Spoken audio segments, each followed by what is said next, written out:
Welcome back to another instalment of the Control F5 series, the series which looks at all of Ipswich Town's opponents next season. We're coming towards the end of the season. It's getting to the point where, football's been a bit dull. We're not getting any results, and we've got one game left against Leeds at home. But in that meantime, we do need to be looking at next season and our opponents. Now, there are a number of challenges in League One. But a lot of those challenges we're not aware of. So this is what this series is going to do. It's going to show you the diverse amount of opponents that we're going to come across, those that differ in sizes and club stature as well. But next up, we've got Gillingham. Now, Gillingham have had a testing season this year. Some would say they've been successful. Others would say not so much. They've just lost their manager. But to give me more info on what's actually been happening, I speak to Matt from Gills in the Blood, who's going to give us a bit more detail. Right, I'm here with Matt from Gills in the Blood TV on YouTube. Matt, tell us about Gillingham, mate. How have you got on this season? It's been a funny old season in League One. Obviously, I don't know how much you lot have been keeping an eye on it. I suppose, unfortunately, you've probably had to a degree, because it seems that you've been gone for quite a while, unfortunately, haven't you? Which is sad, because it's a big football club, Ipswich, and it's not so long ago he was in the Premier League. But yeah, I mean, up until about a month ago, it seemed that the top half of the table all had a shot at the playoffs, and the bottom half of the table all were in a relegation battle. It seems to have thinned itself out a little bit now with only a couple of games to go. But yeah, it's been a weird one. We're currently set 13th with 2 games to play, and I think if we take 4 points from the last 6, we end up with the same points tally as last term. So we've got to be. There's no margin for error if we want to match that. But in terms of position, we're currently 4 places higher than where we finished last season. So, yeah, been a strange old one. But it's nice to be safe with a couple of games to go and enjoy the last 2 fixtures of the season. But yeah, it's been inconsistent. Again, is probably another word. And one word I use a lot on our channel, if anyone's watched it, is balance. We've struggled to find the balance between defence and attack all season. Only in the last sort of couple of months we've got it right. First couple of months of the season we was pretty gung-ho. Our now ex-manager Steve Lovell wanted to obviously get us on the front foot, which was great, and we were playing some nice stuff and scoring some goals, but we were sort of forgetting that we had to keep the ball out the other end too much and conceding even more. So but yeah, sort of from January window onwards we've been a lot more solid. I think we've only lost 3 of the last 11 in the league. So yeah, there's some good players at our football club, but obviously they're League One footballers for a reason. I say this all the time. They're inconsistent. They might chuck in an 8 and a 9 out of 10, and then they might chuck in a 4 or a 5. But that's why they're in League One at the end of the day. And I'm sure you as Ipswich fans will notice the difference when you come down, because obviously another thing that has a big effect on the difference between the 2 leagues is obviously money, and the budgets of the Championship clubs is staggering. It's almost like a Premier League now, isn't it? A second Premier League, and there's not a lot that comes down to little old League One, so it might be a bit of a culture shock for Ipswich, but I think they've got a decent manager in Paul Lambert, and in terms of he's done well at this level before and got teams out of this division, so I think you'll be all right. But yeah, if I had to sum it up in one word, Gillingham, I'd say inconsistent again. You've had a number of good players come through Gillingham recently. One that jumps out to me is Tom Eaves. Obviously, everyone's aware of his ability to score goals. 17 last season, 19 this year so far. He's just one that jumps out at me. Do you think that you'll be able to keep hold of him in the summer?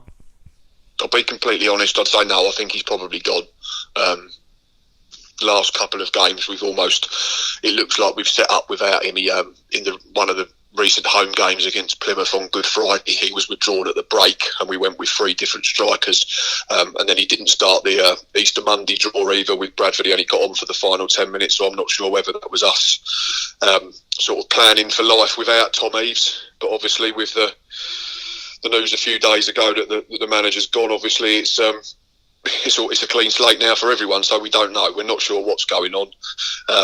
If I had to have a fiver on staying or going, I'd put my fiver on him leaving, unfortunately. And if he does, he goes with my best wishes, and he goes with the best wishes of probably 99% of the Gills fan base, because he come in from Yeovil summer 2017. I think he'd only scored 4 goals in 40 odd appearances for them at League Two level. So to score pretty much 40 goals in all competitions over 2 seasons, he's been absolutely first class.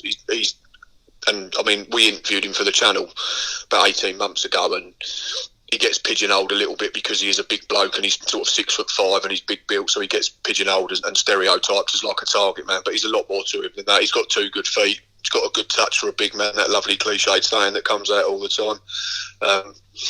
And yeah, he scores different types of goals. I mean, the biggest thing that Steve Lovell, when he was manager, was not accusing him of, but that wanted him to improve on, was actually scoring tap-ins and just being in the 6-yard box more often. Because Bob, such as his work rate and his endeavour and wanting to be on the ball all the time, he was sometimes getting into areas out wide and putting crosses in that you'd want him to be on the end of, so to speak. So, but if he goes, like I say, he goes with my blessing. All footballers want to play at the highest level possible, don't they, at the end of the day? And if he goes to a top-end League One club or a lower-end Championship club, then good luck to him. Yeah, completely agree with that.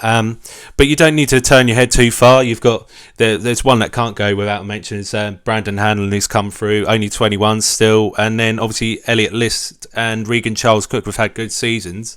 Are they the kinds of players that you're going to rely on next year?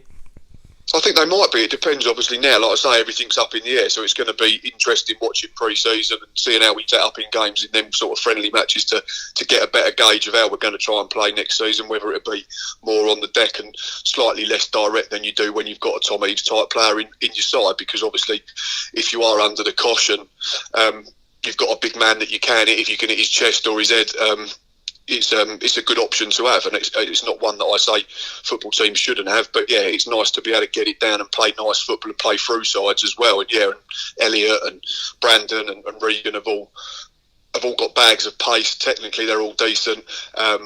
Brandon Hanlon, I voted for our Young Player of the Year. He's been absolutely brilliant for me. I mean, he only come in on a free transfer from Charlton. I think he was playing National League last season for Bromley. Again, his goal record wasn't spectacular by any means, by any stretch of the imagination. But Steve Lovell knew him. He'd worked with him at Charlton in the youth ranks before. So, yeah, kudos to Steve Lovell. He got him in, and he struggled in front of goal a little bit beginning of the season. He was a bit snatchy, but I think he's up now to 7-8 goals, and I think he's got 6 or 7 assists. So he's been directly involved in 15 goals this season. I think for a first campaign, playing the amount of games he has at League One level, I think he's been absolutely brilliant, and he'll only get better and better. That's brilliant. In terms of geographically, Gillingham and Ipswich are probably the closest pair in League One next season for us, anyway. Yeah, it's a local one for us as well, like you said, the same as for yourselves, yeah, because we have plenty of trips up north. There's plenty of northern teams in League One, and long away days, early starts, late finishes, that type of thing. Like I say, I've not done loads of away days in the last 2 seasons due to finances, so I've tended to have picked and choose mine a little bit, but obviously you want to try and go to different grounds. You don't want to go to the same ones every season, and yeah, I think Ipswich is one that we've earmarked already to try and go to, so yeah, looking forward to it. Proper football ground, Portman Road, and should be a decent atmosphere, and hopefully if we go there when you're playing well, not too well hopefully obviously, but hopefully it'll be full up and it'll be bouncing, and we can take a decent following, yeah. So you'll enjoy our away end as well, which I'm sure you're well aware of, the famous Brian Moore stand, which is only temporary. It's only been there for the best part of 15 years, so I'm sure it'll be gone.